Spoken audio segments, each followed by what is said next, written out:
Hey everyone, David Aragona and Craig Milkowski here, taking a look at the penultimate race on a stakes-laden card on Saturday at Gulfstream Park. Race 13 is the Grade 2 Mac Diarmida Stakes, going 1.3 miles on the turf course for older horses. And Craig, while the final race of the day, the Fountain of Youth, might not be the most interesting race from a wagering perspective, even though there is a potential star in there, this race is definitely an interesting one to handicap as we lead into that final race of the day. And this Mac Diarmida drew a field of 12 runners. We have one on the also eligible list, so 13 in total. That horse Marwad would need one scratch to draw into this field. The two favorites are Astronaut and Highest Honors. They're both coming out of the same race at Aqueduct, the Red Smith Stakes.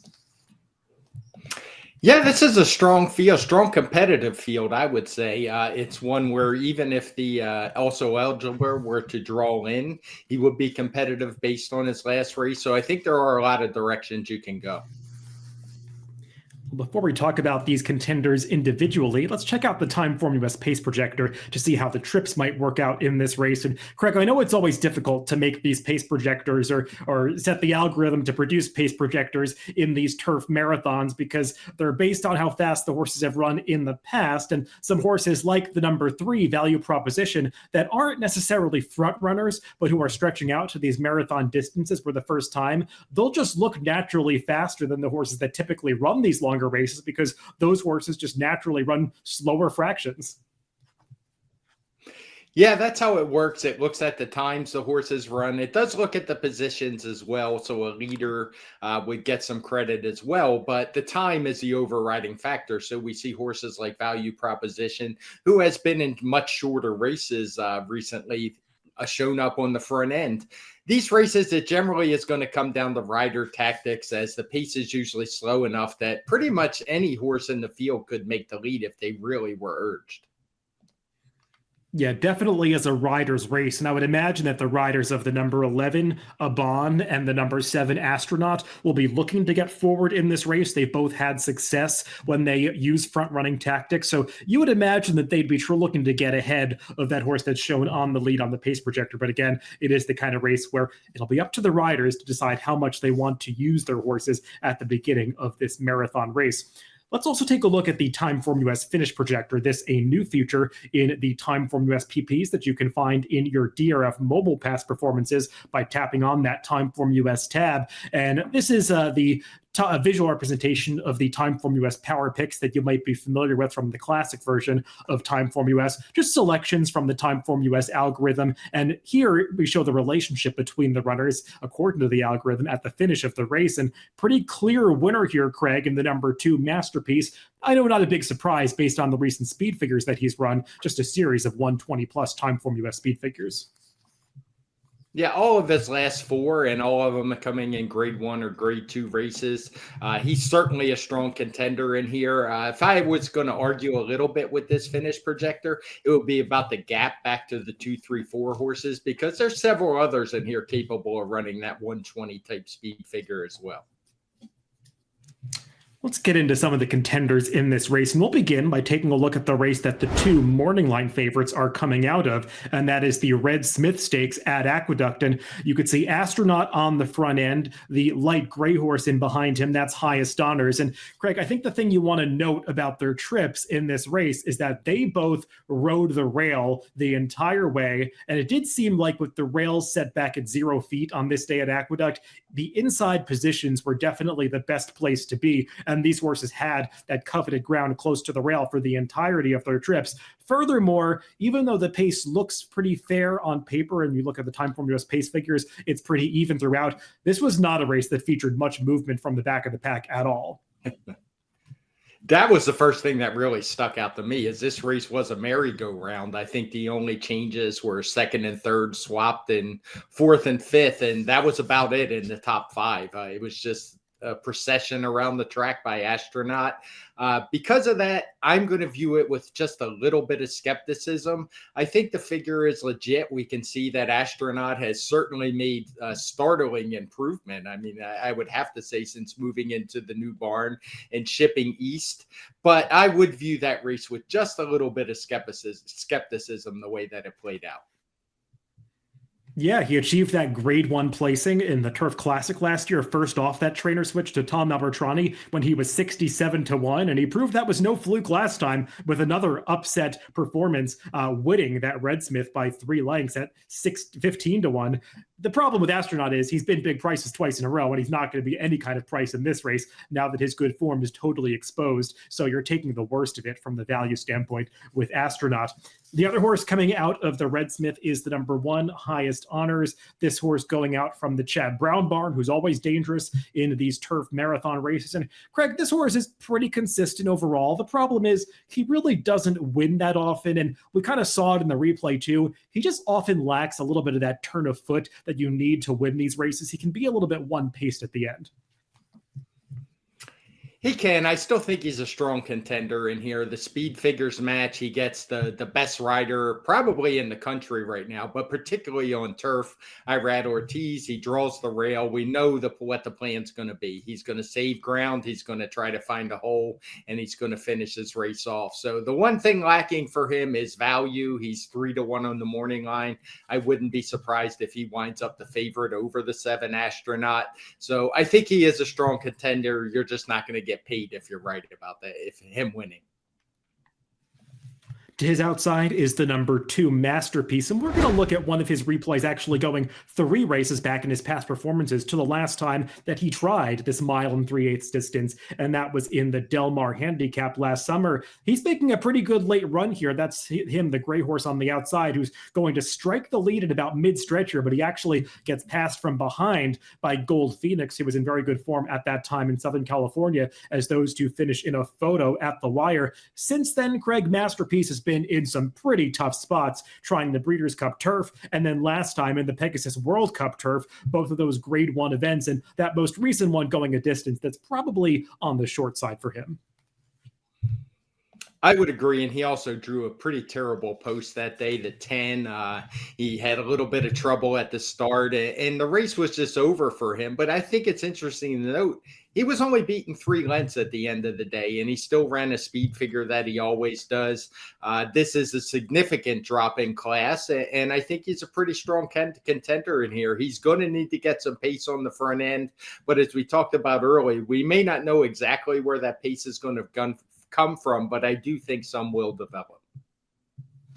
Yeah, he really wasn't involved for much of the running in that Pegasus World Cup turf and was just trying to slice between horses at the very end of the race and really didn't finish that far at a 3rd place, just beaten a length in total for 3rd. So he is a horse that has good form, good company lines, gets the distance. He seems like a strong contender in this Mac Diarmida.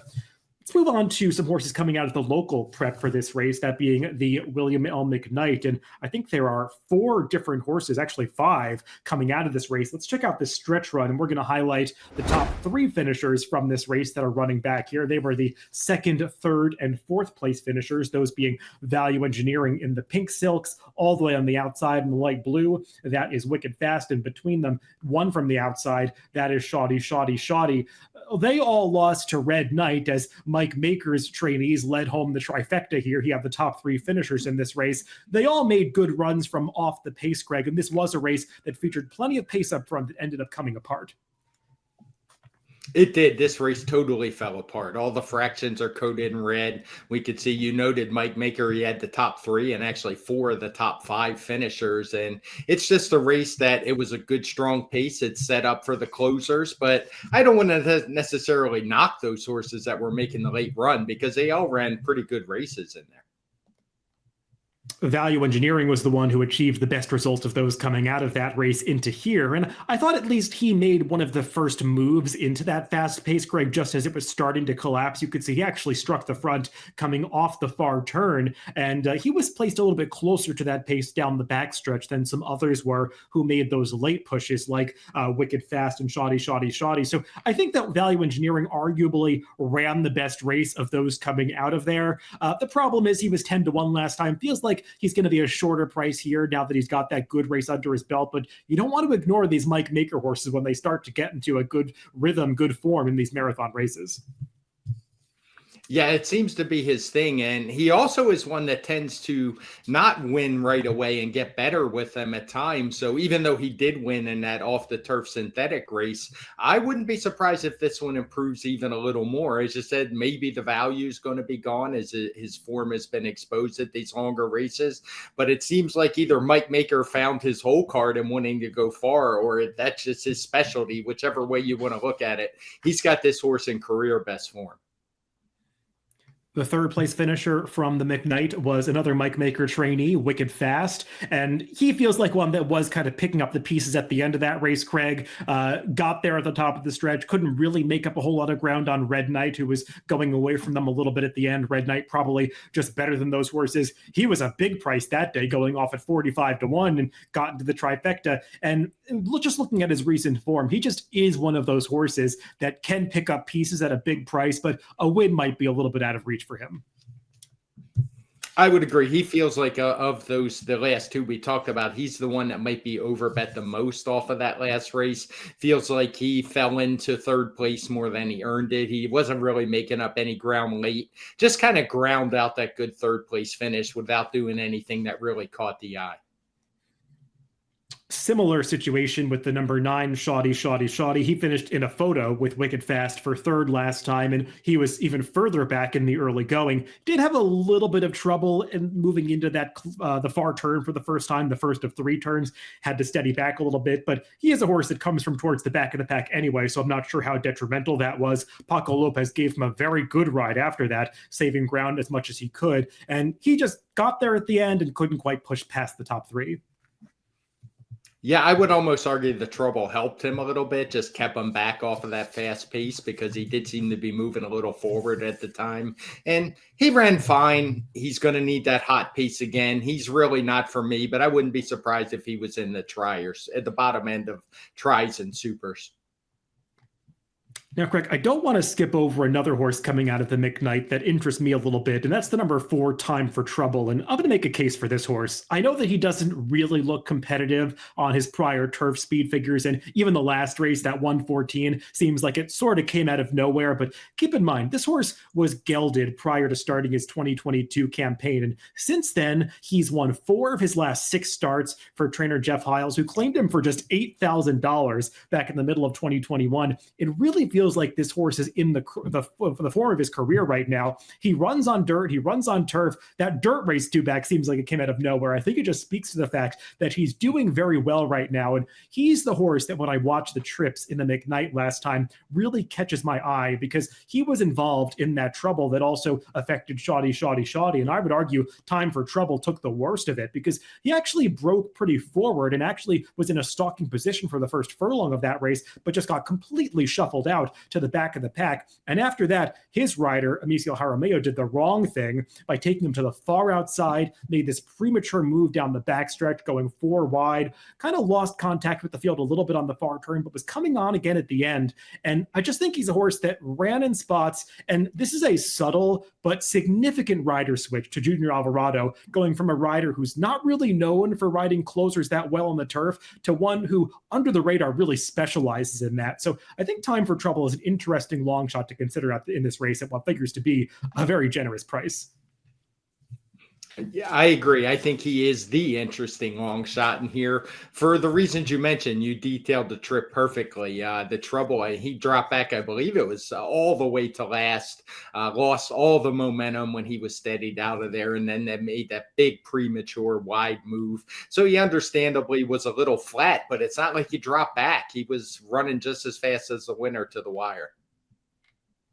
Just a couple more notes about Time for Trouble before we move on. He's not a horse that has to be that far back. He actually has been a stalker in some recent races, and you might have noticed on the pace projector he was shown all the way up in 4th place, so I would expect him to be a little bit more forward here. And his trainer, Jeff Hiles, is not one that I'm that familiar with, but he's got some pretty positive stats when you look him up in Formulator. He has a positive ROI with all starters over the past 5 years, and his ROI on the turf with all starters on grass is nearly $4. So he could definitely spring a surprise on the grass. So definitely a horse that I'm pretty interested in this Mac Diarmida.